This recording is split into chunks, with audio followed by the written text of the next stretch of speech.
Gabriela, eu acho que esse texto de hoje está muito dentro dessa nossa conversa, isso que o Chico trouxe, o que você falou também. Porque o que era a realidade do Lula 1 e do Lula 2 era uma popularidade muito grande, né? Ele terminou com recorde de popularidade, de aprovação no primeiro governo e 87% de aprovação no segundo governo. Hoje a gente tem que lembrar que ele foi eleito em 2022, no ano passado, com menos de 51% dos votos totais, né? E o Bolsonaro foi eleito com um pouco mais de 49% dos votos, ou seja, tem menos de 2% de diferença entre os dois adversários que se confrontaram. Em outras palavras, a margem de popularidade do Lula é muito pequena, muitíssimo pequena. E me parece muito claro que ele já fez a escolha dele, que é manter o discurso voltado para os dele, para os que o elegeram, porque ele já percebeu que tentar ampliar esse apoio para além da bolha dele é uma questão muito difícil, é um desafio muito complexo. As pesquisas que saíram ultimamente reforçam isso. Em 2 meses, o governo Lula não ganhou praticamente nenhum eleitor do outro lado do espectro, do campo oposto, né? As coisas estão, como dizem os cientistas políticos hoje, não mais polarizadas, mas calcificadas. Então, qual a estratégia do Lula?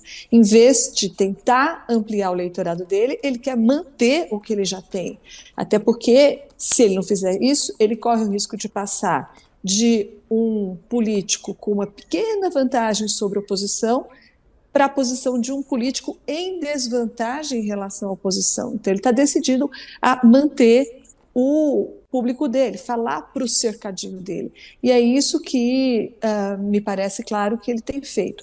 Só que daí tem outras questões, né? Por exemplo, o público evangélico, que votou evangélico majoritariamente neopentecostal e pentecostal, votou massivamente no outro candidato, no ex-presidente Jair Bolsonaro.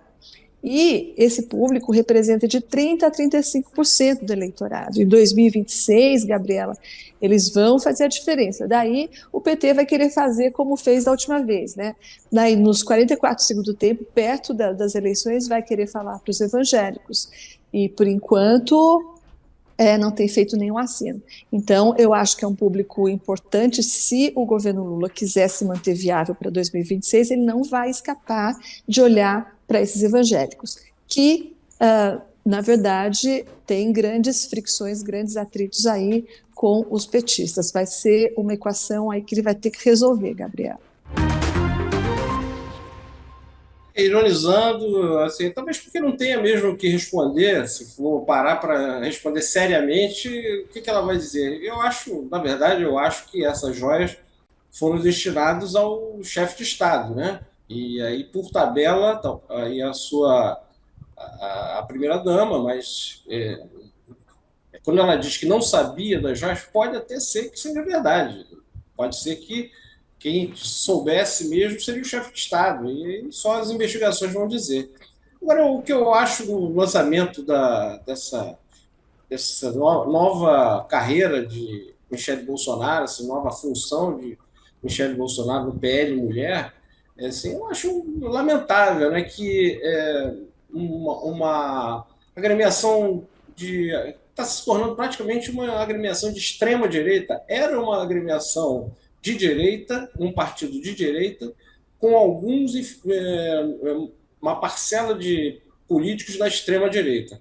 Agora está sendo tomada por políticos de extrema-direita e também com práticas, com apoio de Valdemar Costa Neto, a fala de Nicolas Ferreira, a fala daquela deputada que apareceu armada com uma ameaça indireta a Lula, e aí o presidente do PL vai e apoia isso, aquele questionamento às urnas eletrônicas. É um partido de extrema-direita e lança Michele Bolsonaro como a líder do PL Mulher, com essa fala de cunho machista até, né? Ela reproduz falas machistas e misturando, mais uma vez, mistura política com religião, né?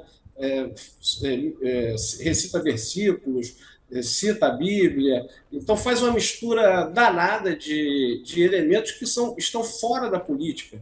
O que Michele Bolsonaro propôs, falou,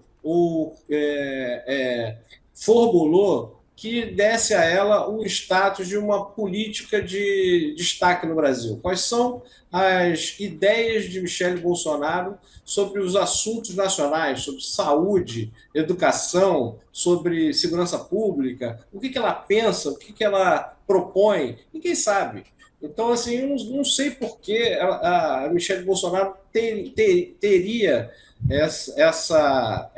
esse destaque, deveria ter esse destaque, né? A não ser pelo fato dela ser mais uma integrante da seita que foi criada em torno da família Bolsonaro, Jair Bolsonaro e da sua família, sendo ela a mulher de Bolsonaro. Se Bolsonaro ficar inelegível, talvez ela seja candidata a se quebrar a resistência dentro da própria família, que dizem que não quer que ela saia candidata.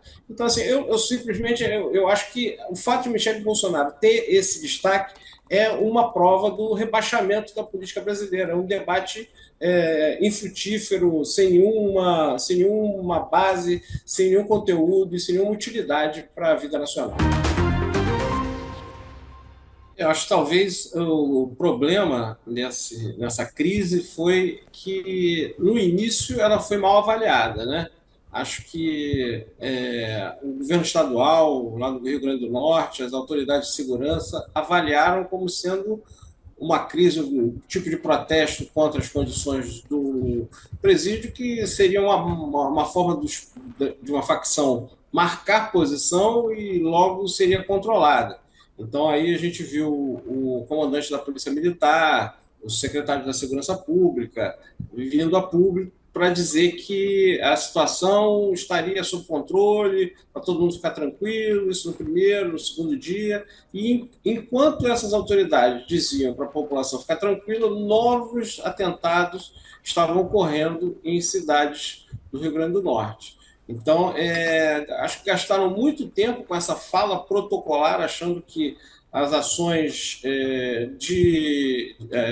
da Polícia Estadual conseguiriam dar solução e só demoraram alguns dias para entrar em contato e conseguir o apoio efetivo do governo federal. Tanto que o próprio governo federal foi mandando Força Nacional aos poucos, né? Mandou uma quantidade de homens, depois mandou um pouco mais, depois mais, e finalmente foi o ministro da Justiça e Segurança Pública, Flávio Dino, foi ao Estado para anunciar um investimento na área de segurança de 100 milhões de reais para vários itens, viaturas e armamentos, e também para o ponto principal, que era dar melhores condições para os presídios do Rio Grande do Norte. Só que é isso, o tempo que se gastou, né, a ação foi sendo espalhada pelo Estado e talvez isso pudesse ter sido evitado, minimizado, com uma ação de saída mais efetiva do governo federal. Acho que a inteligência, talvez, da segurança pública do Rio Grande do Norte tenha falhado nesse caso, e a gente torce para que, a partir de agora, já que foram anunciadas as medidas do governo federal, é o que se pode fazer, a partir daí é só mais repressão e confronto, né? Então, a gente espera que as coisas entrem nos eixos o mais rápido possível para a população do Rio Grande do Norte poder ficar tranquila, né? Qual